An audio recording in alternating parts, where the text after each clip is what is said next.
আমি সহ 50 জন BJP MLA 15-16 দুটো অপশান পুলিশকে দিয়েছিলাম শান্তিপূর্ণ অবস্থানের জন্য। পুলিশ আমাদের অনুমতি দেয়নি, আমরা হাইকোর্টে গেছি।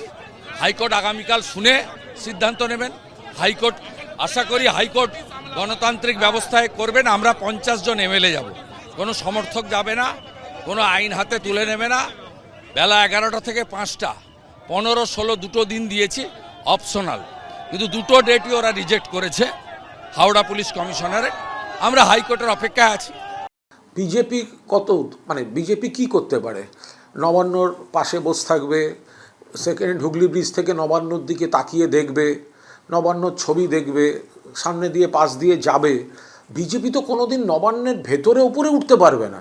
রিসেপশনে যেতে পারে, কোনো রিসিপ্ট কপি জমা দিয়ে রিসিপ্ট কপি নিতে পারে, তো এর বাইরে নবান্নয় ওপর দিকটা তো আর বিজেপি উঠতে পারবে না।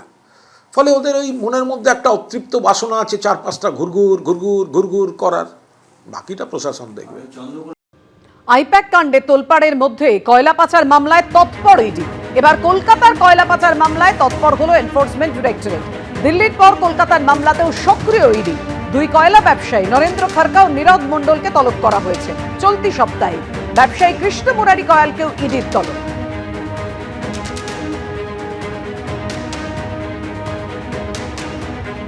ছোট আঙারিয়া মডেলে হামলা, বদল হবে, বদলাও হবে, সুদে আসলে সব তুলব। নন্দীগ্রামের পরে ভবানীপুরেও হারাবো। চন্দ্রকোনা রোডে কনভয় হামলার অভিযোগে হুঙ্কার শুভেন্দু অধিকারী।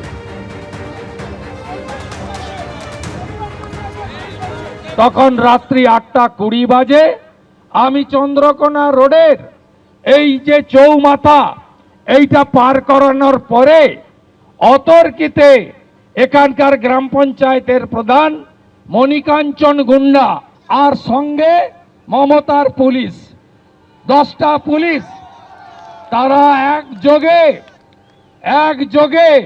তারা দুটো গাড়ির উপরে হামলা করলো। কাঠের নতুন বাটামে একটা করে আলপিন লাগানো, আর হাতে পেট্রোল এবং কেরোসিনের জারকিন।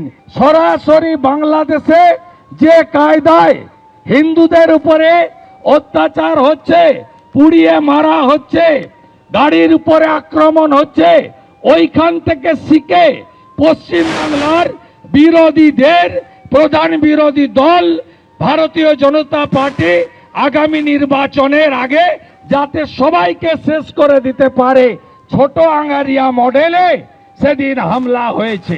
আমি মনে করেছেন আপনাদের ছাড়বো? আরে আমি শুভেন্দু অধিকারী, আমার মেমোরিতে সব লেখা থাকে, বদলও হবে, বদলাও হবে। সুদে আসলে তুলবো, ভরসা রাখুন। আমি সোজা করা লোক। মমতাকে নন্দীগ্রামে হারিয়েছি, ভবানীপুরে হারাবো। এটা সম্পূর্ণ কাল্পনিক এবং ভিত্তিহীন। সেদিন চন্দ্রকোনায় শুভেন্দু অধিকারীর উপর কোনো হামলা তৃণমূল কংগ্রেস করেনি, কোনো কর্মী করেননি। একাধিক ভিডিও ঘুরছে, আপনারা দেখতে পাবেন। ওই এলাকায় কিছু বিজেপি সমর্থক ছিলেন, কিছু তৃণমূল সমর্থক ছিলেন। তৃণমূল সমর্থকরা রাস্তার ধার থেকে জয় বাংলা স্লোগান দিচ্ছিলেন, সেটা শোনা গেছে, দেখা গেছে।